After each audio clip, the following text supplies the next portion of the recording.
The call came at 11 p.m. from Linda Martinez, our head cashier for 15 years, her voice shaking with disbelief. "Hazel, I'm so sorry, but I thought you should know. Michael just told us that you won't be coming back, ever. He said you're officially retired, and that anyone caught discussing store business with you would be fired immediately." I sat in my kitchen, still wearing the clothes I'd planned to wear to work tomorrow, realizing my son had stolen my life's work while I slept. I was standing in my own store, the one I'd built from nothing over 35 years, watching my son hang a new sign that read, "Buddy's Garden World," while I held a cardboard box containing my last personal items. The man I'd given birth to, raised, and trusted with everything I'd worked for, had just escorted me out like a common thief, all because I questioned why he'd named my life's work after his golden retriever. 7 days earlier, I'd signed over my business to keep it in the family. Today, I wasn't even allowed to use the employee bathroom. The morning air felt thick with humidity and betrayal as I stood on the sidewalk outside Thompson's Garden Supply, clutching that pathetic cardboard box like it contained the remnants of my entire existence. Inside were 3 decades of accumulated memories. The faded photo of Frank and me cutting the ribbon on opening day. My reading glasses that had helped me balance books through countless late nights. And the small ceramic turtle a grateful customer had given me after I'd helped save her dying vegetable garden. Everything else that mattered, everything that made this place mine, was now considered property of Buddy's Garden World. Michael stood on a ladder, his back turned to me as he secured the corners of that ridiculous sign. His golden retriever, the actual Buddy, sat panting in the shade nearby, blissfully unaware that a 35-year legacy had just been erased in his honor. The irony wasn't lost on me that my life's work now bore the name of an animal who spent most of his time chasing squirrels and drooling on customers. Hey, beautiful soul, before we dive in, show some love with a like, tap subscribe, and tell me, where in this big, beautiful world are you watching from? I wanted to scream. I wanted to march back inside and demand that every customer in there know the truth about what had just happened. Instead, I stood frozen, watching my own son avoid my gaze, while our longtime customers walked past the new sign with confused expressions. Mrs. Patterson, who'd been buying her spring bulbs from us for 20 years, stopped and tilted her head at the sign like she was trying to solve a puzzle. She glanced at me, standing there with my box, then back at Michael on the ladder, and I could see the exact moment understanding dawned on her face. The worst part wasn't the humiliation or even the financial devastation. It was the realization that the sweet little boy who used to help me water the seedlings, who'd sit cross-legged on the store floor sorting screws by size, had grown into a stranger capable of throwing his own mother away like yesterday's wilted flowers. As I turned to walk to my car, I heard the satisfying thud of the new sign settling into place, sealing my exile from the kingdom I'd built with my own hands. After my husband Frank died 3 years ago, I threw myself into Thompson's Garden Supply, the hardware and garden center we'd started together in 1989. The store had become more than a business. It was our love letter to the community, built on Frank's carpentry expertise and my passion for helping people grow things. We'd started with nothing but a dream, a small business loan that terrified us, and a rundown building on the edge of town that everyone said would never attract customers. But we proved them wrong. Frank could fix anything with wheels, wings, or roots, and I had an instinct for what people needed before they knew it themselves. We built our reputation, one satisfied customer at a time, staying open late when Mrs. Chen needed emergency supplies for her greenhouse, delivering mulch in Frank's old pickup when elderly customers couldn't haul it themselves, and teaching countless children how to plant their first tomato seeds during our spring workshops.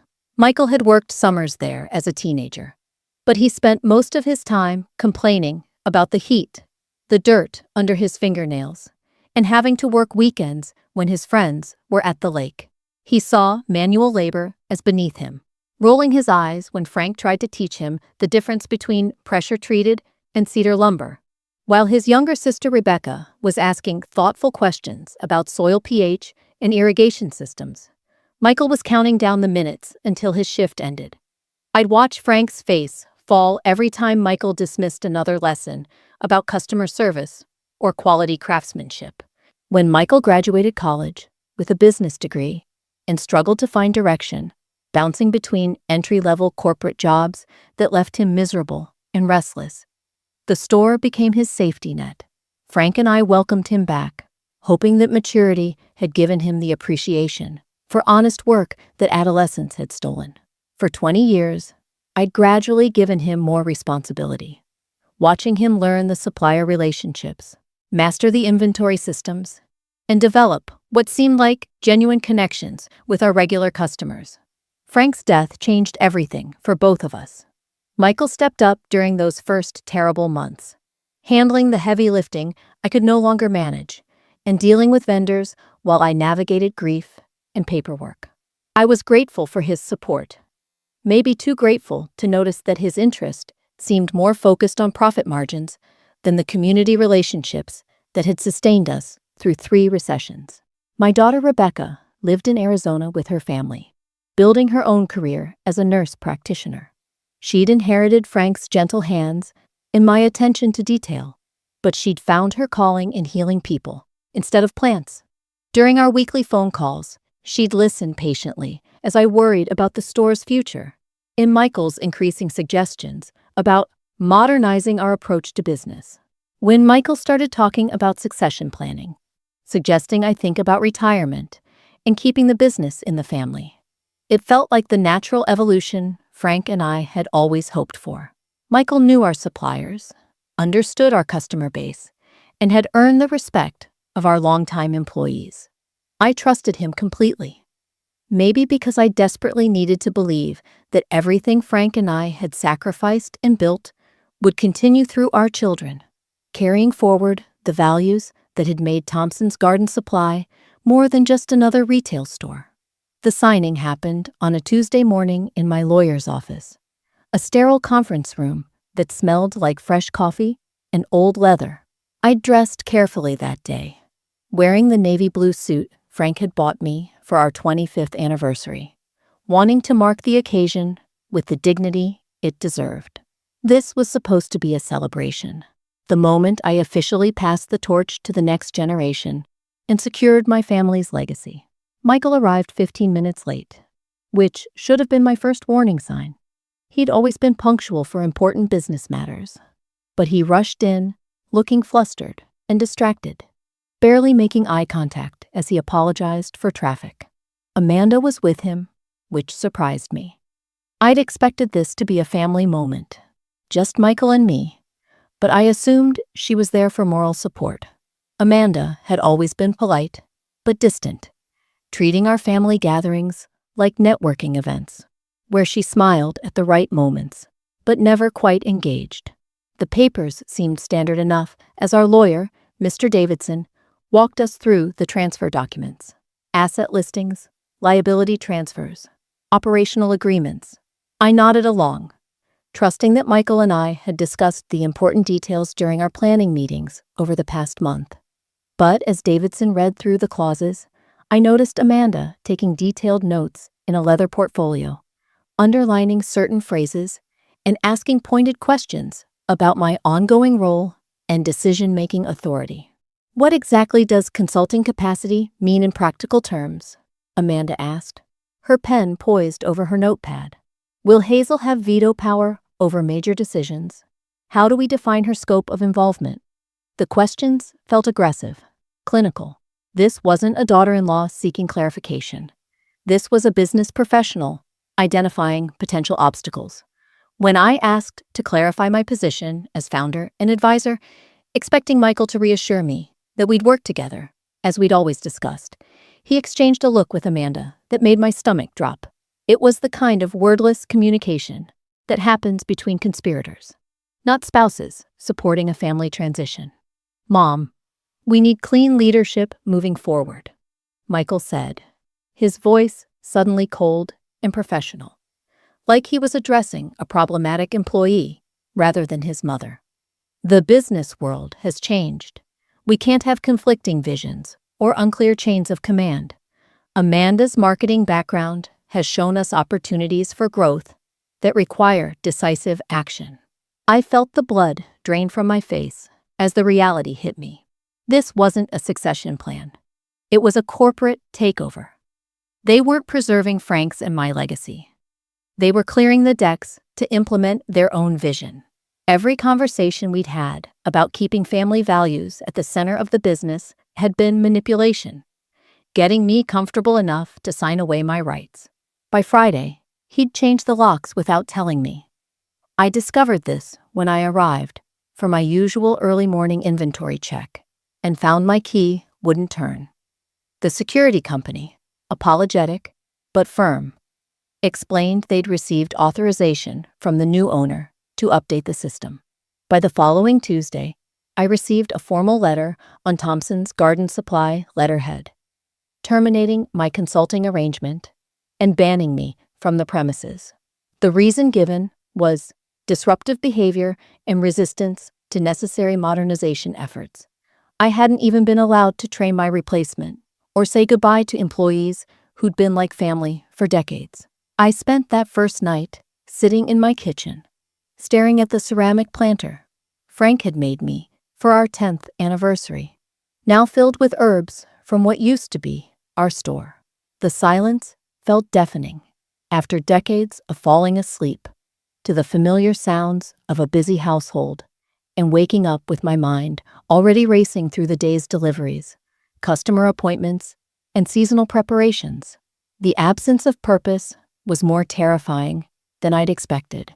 For 35 years, I'd been Hazel Thompson, the woman who could solve any garden problem and find any obscure hardware piece. Tonight, I was just Hazel, a 72-year-old woman with nowhere to be tomorrow morning. I kept reaching for my phone to call the store about the Henderson special order delivery. Before remembering, I no longer had that right. My fingers would hover over Michael's contact, muscle memory from countless years of coordinating schedules and solving problems together, before the fresh sting of betrayal would hit me again. Every instinct, every routine, every automatic response had been severed in a single week. The confusion was almost worse than the anger. How do you grieve something that's still there, still operating, but no longer belongs to you? The house felt too quiet, too still, without Frank's gentle snoring or the familiar sounds of our old dog Rusty padding around at night. The silence pressed against my eardrums like cotton. I found myself wandering from room to room, touching things that connected me to the life I'd built. The kitchen windowsill where I'd started seedlings every February.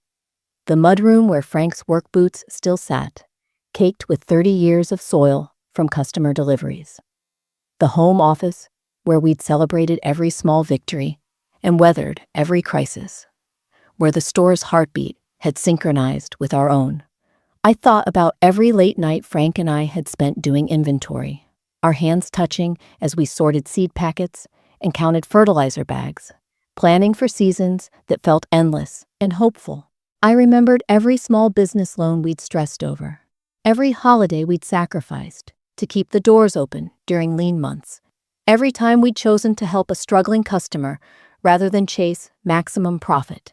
We'd built something beautiful and sustainable, something that served our community's needs while reflecting our values. Michael had been there for the success, had enjoyed the respect that came with being the owner's son, had benefited from the financial stability our sacrifices had created. But he'd never been there for the struggle. He'd never felt the stomach-churning panic of wondering if we could make payroll during the recession of 2008. He'd never worked 16-hour days during spring rush season, never negotiated with suppliers who knew our family was betting everything on their continued partnership. Amanda had seen profit margins in quarterly reports, but she'd never seen the community we'd served through 3 recessions, countless family emergencies, ice storms that knocked out power for weeks, and the everyday struggles of people trying to make something grow. As dawn broke, painting my kitchen in soft gray light, I realized I was grieving multiple losses simultaneously. The loss of my business, yes, but also the loss of my identity, my daily purpose, and most painfully, the son I thought I knew. The Michael who'd stood beside me during Frank's funeral, who'd promised to honor his father's memory through the store, who'd seemed to understand that Thompson's Garden Supply was more than a business. That version of my son had either never existed or had died somewhere along the way. The worst part was the isolation. Rebecca was 3 time zones away, building her own life. My few close friends were customers whose loyalty now put them in an awkward position. Frank was gone. I was facing the destruction of everything we'd built, and I was facing it alone. While cleaning out my home office 3 weeks later, drowning in a mixture of grief and rage that made even simple tasks feel overwhelming, I found the folder Frank had prepared during his final illness. He'd always been meticulous about paperwork, a habit that had served us well through decades of business ownership. But his final months had made him almost obsessive about documentation. "You never know what might matter later," he'd said, repeatedly, organizing files with the intensity of a man who knew he was running out of time. Buried between insurance papers and medical records, underneath a stack of his handwritten notes about supplier contact information, was a document I'd completely forgotten about. A business partnership agreement from 2019 that we'd never formally dissolved. When Michael became full manager that year, we'd created new operational papers to clarify his expanded responsibilities, but this older agreement still existed in the county records. The language was clear and legally binding. I remained co-owner of certain assets, including our exclusive supplier contracts in the building lease that Frank had negotiated with such favorable terms. My hands shook as I read through the provisions Frank had insisted on including. More importantly, I discovered that the business loan I'd personally guaranteed was still entirely in my name. Michael's assumption of business operations hadn't transferred the debt, which meant the bank still considered me the primary responsible party.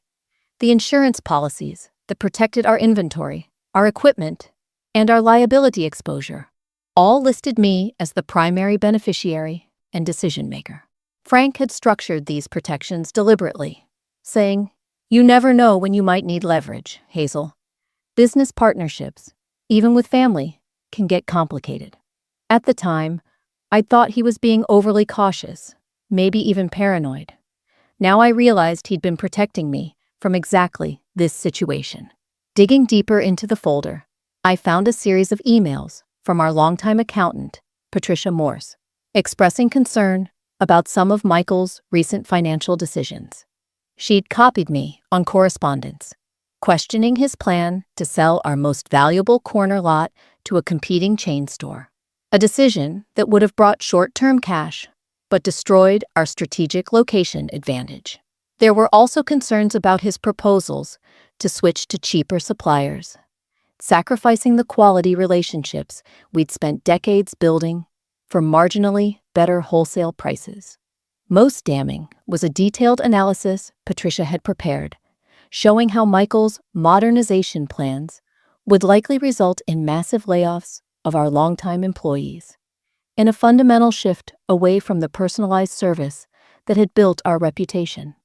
She'd recommended against these changes in the strongest possible terms, noting that they would generate quick profits while destroying long-term sustainability. The folder also contained copies of contracts with our key suppliers, many of whom had agreed to exclusive arrangements specifically because of their personal relationships with Frank and me. These weren't just business deals. They were handshake agreements built on decades of mutual trust and respect. Michael might have inherited the store, but he hadn't inherited these relationships. And several contracts contained clauses that required both Frank's and my approval for any modifications. As I spread the documents across my kitchen table, I felt something I hadn't experienced in weeks. Hope. Frank had seen this coming somehow, had prepared defenses I didn't even know existed. I wasn't as powerless as Michael and Amanda had assumed. The next morning, I called our family attorney, Patricia Wells, who'd handled the business formation decades earlier and had known our family since Michael was in elementary school. When I explained what had happened, the silence on her end stretched so long, I wondered if the call had dropped. When she finally spoke, her voice was tight with professional fury. "Hazel, this is unconscionable," she said, her usual measured tone replaced by something harder. "I've reviewed the transfer documents Michael submitted, and frankly, I'm shocked that any attorney would have advised him to proceed this way. He's left himself legally vulnerable in multiple areas." Patricia explained that Michael hadn't properly filed several critical ownership transfer documents with the county, meaning my co-ownership claims on key business assets remained valid and enforceable.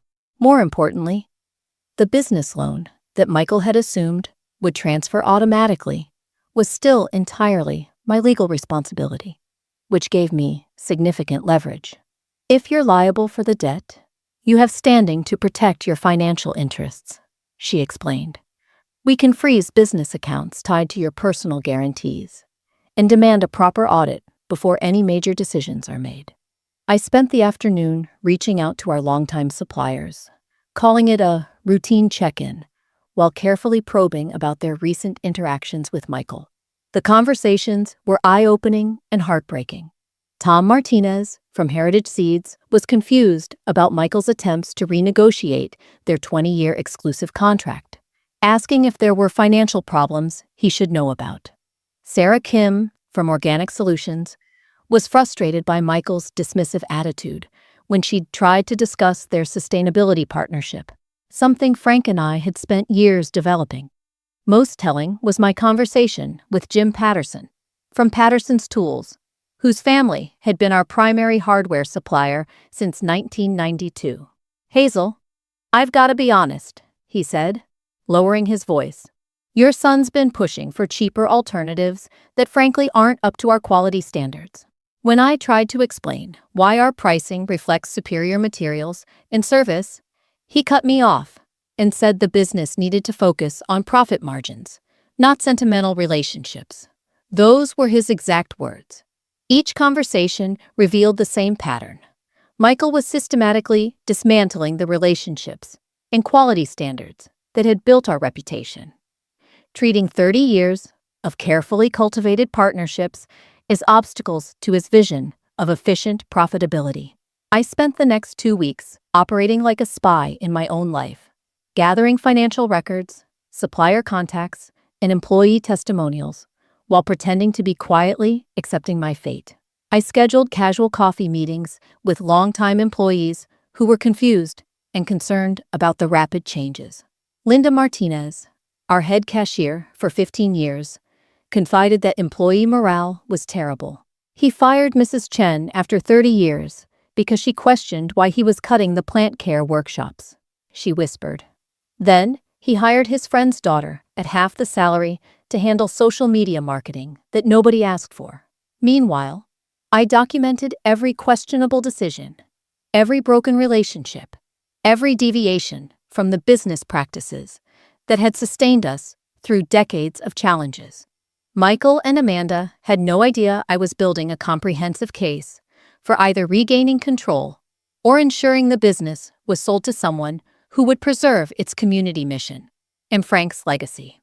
On a busy Saturday morning in early May, when the store was packed with spring gardening customers and Michael was feeling most confident about his new direction, I walked through the front doors with Patricia Wells and Sheriff's Deputy Martinez, carrying a court order for an immediate financial audit and temporary halt to all major business decisions.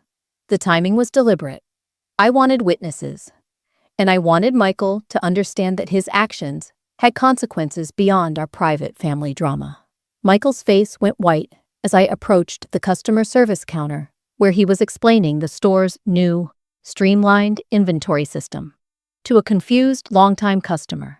His hands froze on the computer keyboard as Patricia handed him the legal documents, her voice calm and professional, as she explained that all financial operations would be suspended pending resolution of ownership disputes.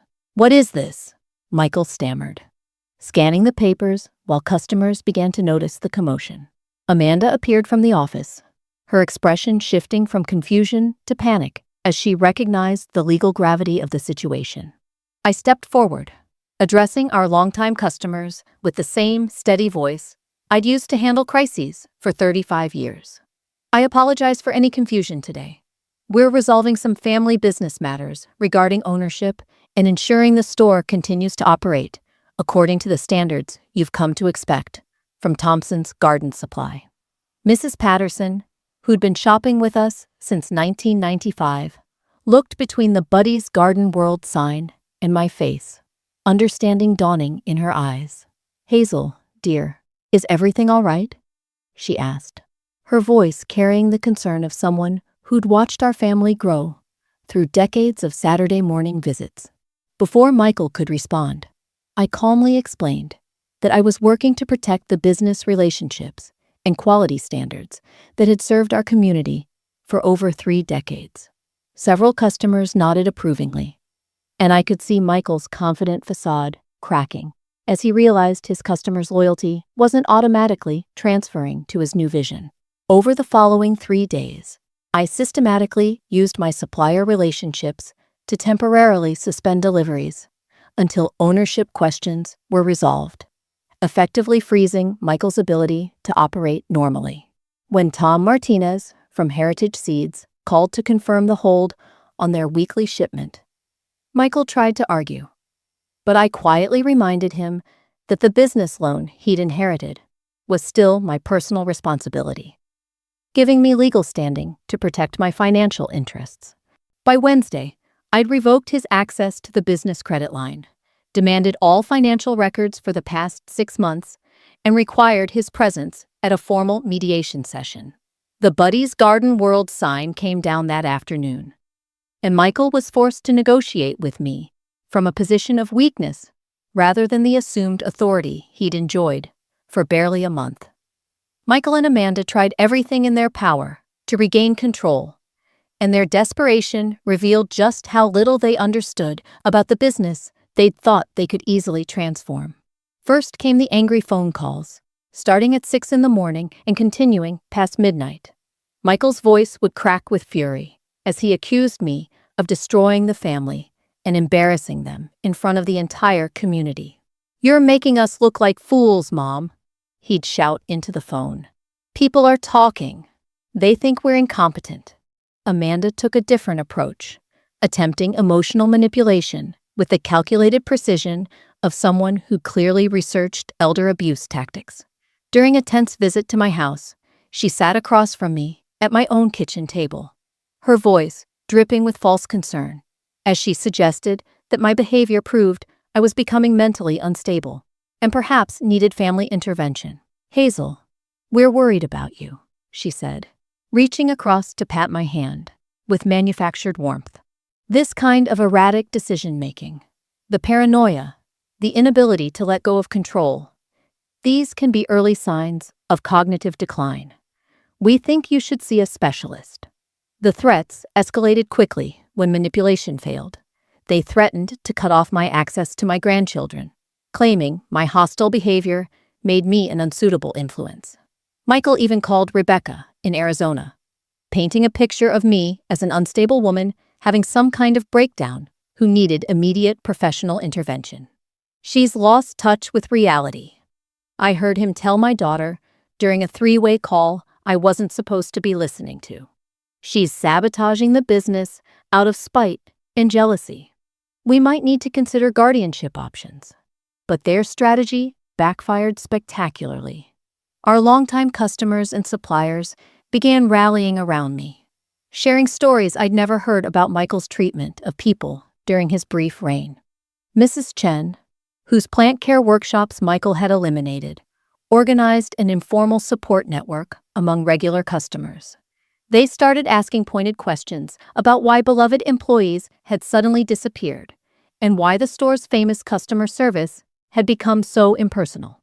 Jim Patterson called me directly after Michael tried to pressure him into breaking our exclusive supply contract. Hazel, your son told me that sentimental business relationships were holding back progress, and that I needed to compete with overseas suppliers if I wanted to keep his account, Jim said, his voice tight with indignation. In 30 years of working with your family, no one had ever spoken to me like I was disposable. The community support gave me strength I didn't know I still possessed, but it also showed me just how much damage Michael had already caused in such a short time. When he realized he couldn't operate the business without my cooperation and couldn't afford to buy me out fairly, he demanded a family meeting. His earlier arrogance replaced by something that looked almost like panic. The confrontation happened in Patricia's office on a gray Thursday afternoon. Michael sat across from me with Amanda beside him, both looking like defendants awaiting sentencing rather than family members seeking resolution. The confident young businessman, who'd dismissed my concerns about quality and community, had transformed back into the uncertain man who'd needed my business as a lifeline 20 years earlier. "You can't just take this away from me," he said, his voice breaking in a way that reminded me of the little boy who used to cry when Frank tried to teach him patience with difficult customers. "I've worked there for 20 years. I've earned this." I looked at him steadily, feeling decades of maternal love wrestling with fresh disappointment. "I'm not taking anything, Michael," I replied, my voice quieter than I'd expected. "I'm protecting what your father and I built until I'm sure it's in hands that will honor it. You've shown me that those hands aren't yours." 6 months later, I sold Thompson's Garden Supply to the Hendersons, a young couple who'd been our best wholesale customers and shared our commitment to community service and sustainable practices. Mark and Jennifer Henderson had started as customers 15 years earlier, nervous newlyweds asking endless questions about soil preparation for their first garden. Over the years, I'd watched them grow into knowledgeable gardeners who opened their own small landscaping business, always returning to us for supplies and advice. When they learned the store was available, they approached me with a business plan that read like a love letter to everything Frank and I had built. They wanted to restore the plant care workshops, expand the community garden partnerships, and maintain the personal relationships with suppliers that had sustained us through decades of challenges. Most importantly, they kept most of our longtime employees, including Linda Martinez and the others who'd been unceremoniously dismissed during Michael's brief reign. With the proceeds from the sale, I bought a small cottage near Rebecca in Arizona, finally accepting my daughter's years of gentle invitations to be closer to her family. The house came with established fruit trees and raised garden beds that previous owners had clearly loved. And I found unexpected joy in learning to grow desert plants after a lifetime of temperate zone gardening. I also established the Frank Thompson Community Scholarship Fund, investing a significant portion of the sale proceeds to support local students pursuing environmental science, sustainable agriculture, and small business development. The first recipients included 2 young people who'd participated in our store's youth gardening programs, and I felt Frank's presence strongly during the awards ceremony. Michael and I speak occasionally now, carefully and politely, like distant relatives maintaining social obligations, rather than a mother and son sharing decades of history. He found work with a corporate landscaping company, where his focus on efficiency and profit margins fits the culture better than it ever did at our family store. The conversations are surface level and painfully formal. Weather, holiday plans, Rebecca's children's achievements. But I no longer feel the sharp anger that once consumed me. Amanda sends perfunctory birthday cards and Christmas photos, maintaining the appearance of family connection while keeping actual intimacy at a safe distance. My grandchildren, now teenagers, seem confused by the family tension, but haven't been completely poisoned against me, thanks largely to Rebecca's diplomatic efforts to maintain some relationship. Sitting in my new garden last week, planting herbs, from seeds that the Hendersons had sent from what was once Thompson's garden supply, I realized that protecting what Frank and I built wasn't about keeping it in the family at all. It was about ensuring that the values we'd lived by, treating people with respect, prioritizing quality over quick profits, serving community needs over personal gain, would continue to grow and flourish, even if not in the hands we'd originally expected. Sometimes the greatest gift you can give your children isn't what they want, but the wisdom to recognize what they're truly capable of cherishing. Michael may never understand that lesson, but watching the Hendersons restore the store's heart while building on its foundation, I know Frank would be proud of the choice I made. Some legacies are too important to entrust to blood alone.